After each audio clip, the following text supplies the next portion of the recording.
Did you know that Disneyland, the happiest place on Earth, was once dismissed as Walt Disney's folly, a project destined to fail? It's hard to imagine, isn't it?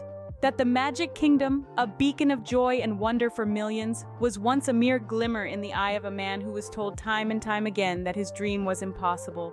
Walt Disney, a name synonymous with imagination and innovation, conceived of Disneyland not just as an amusement park, but as a theme park, an uncharted territory at the time.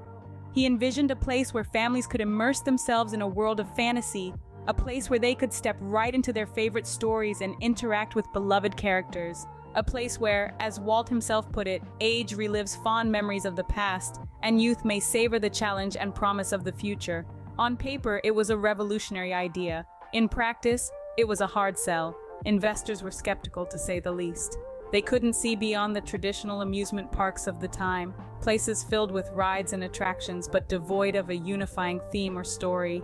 They couldn't grasp Walt's vision of an immersive, story-driven experience. They saw only the risk, the uncertainty, the staggering cost, and so they turned him down one after another.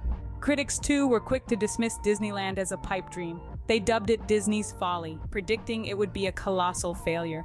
Some even went so far as to label it a madman's fantasy. But Walt Disney was not a man to be deterred by skepticism or criticism. He was a dreamer, yes, but he was also a doer. He was an innovator, a risk-taker, a man who believed in the power of imagination and the magic of dreams. He saw not just what was, but what could be.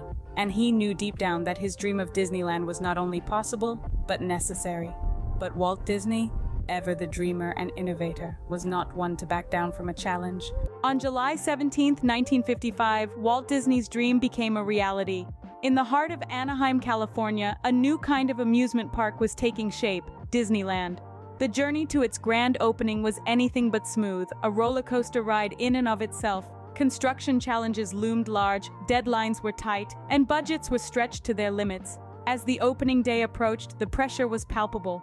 The grand opening, dubbed as Black Sunday, was an event of epic proportions, broadcasted live on television with an audience of over 90 million viewers. The event was a spectacle, a carnival of color and chaos. An invitation-only affair, it was meant to host 15,000 guests.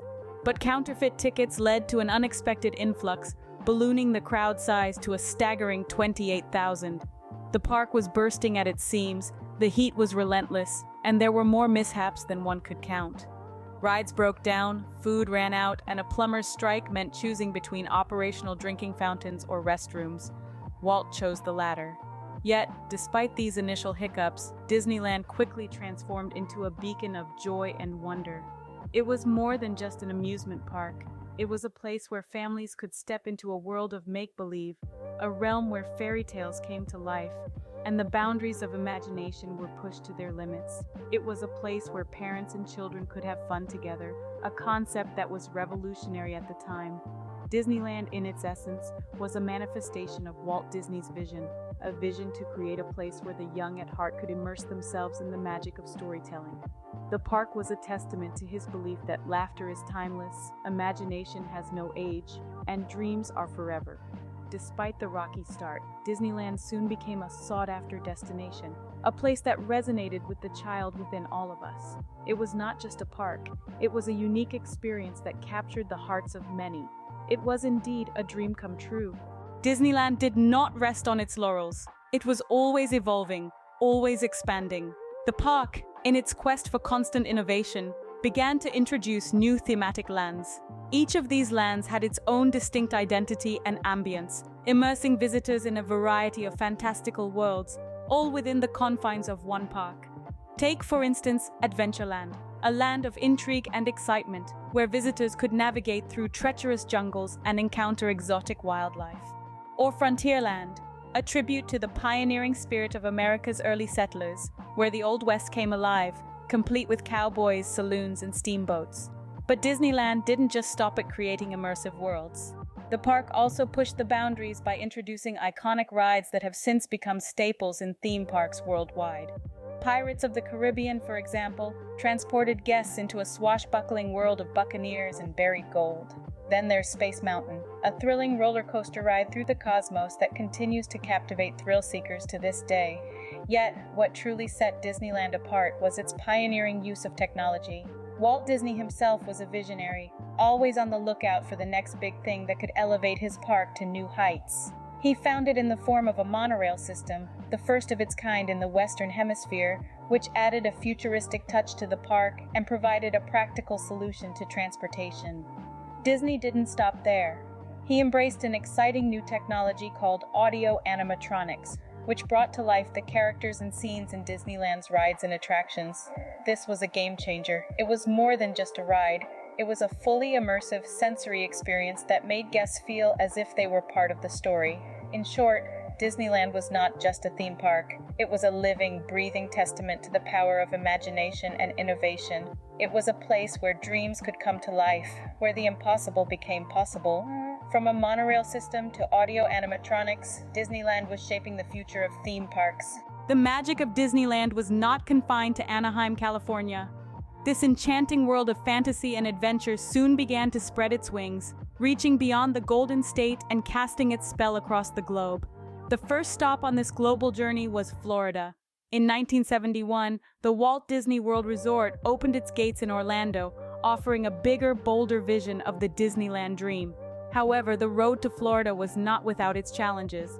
Acquiring the vast amount of land required for the park, while keeping the project under wraps, was a feat of Disney-sized proportions. Yet despite these hurdles, the park was a resounding success, proving that the magic of Disneyland could thrive outside its original home. The allure of Disneyland then crossed the Pacific, reaching Tokyo in 1983. Tokyo Disneyland was the first Disney park outside the United States, a bold move into a completely different cultural landscape. The park was met with open arms, becoming a beloved destination in Japan and setting a precedent for future international parks. Next stop, Europe. In 1992, Disneyland Paris brought the magic to the old continent, albeit amidst skepticism and controversy.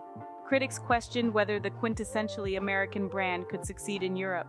Yet Disneyland Paris not only survived but thrived, albeit after overcoming initial challenges. It did so by incorporating European culture and history into its design and storytelling, creating a unique blend of Disney magic and European charm. The journey continued to Hong Kong in 2005 and Shanghai in 2016. Both parks faced unique challenges, from cultural differences to logistical issues. Yet both parks also successfully integrated local culture into the Disney experience, creating a magic that was both universally Disney and uniquely Chinese. Disneyland had indeed become a global phenomenon. From the sunny shores of California to the bustling streets of Shanghai, the magic of Disneyland had transcended borders and cultures, proving that everyone, everywhere, could find a home in this magical kingdom. Disneyland stands today as a testament to the power of dreams and the magic of imagination. It's more than just a theme park. It's a cultural phenomenon, a beacon of joy and creativity that has shaped our collective consciousness and redefined the concept of entertainment. For over 7 decades, Disneyland has remained a symbol of wonder and enchantment. It has etched itself into the fabric of our society, capturing the hearts of millions across generations. It's not just a place people visit, it's a place they remember, a place that sparks joy and rekindles childhood memories. From the iconic Cinderella Castle to the thrilling Pirates of the Caribbean ride, Disneyland has created moments of magic that have become a part of our pop culture lexicon. But Disneyland's impact extends beyond the confines of its magical kingdom. It has revolutionized the theme park industry, setting a new standard for immersive entertainment. It was the first to introduce themed lands, to tell stories through attractions, to put characters at the heart of the experience. Disneyland didn't just create a theme park, it created an entirely new genre of entertainment. And its influence can be seen in every theme park that has followed in its footsteps. Yet despite its storied history and enduring appeal, Disneyland is not a monument to the past. It continues to evolve, to innovate, to dream. It is a place where the fantastical becomes real, where the impossible becomes possible. It's a place that challenges our perceptions, that pushes the boundaries of what we believe is achievable. In the world of Disneyland, every day is an adventure, every moment is a story, every experience is a dream come true. And as we look to the future, we can expect Disneyland to continue to inspire, to captivate, to create moments of magic that will be remembered for generations to come. Walt Disney once said, "Disneyland will never be completed. It will continue to grow as long as there is imagination left in the world." And indeed, the magic continues.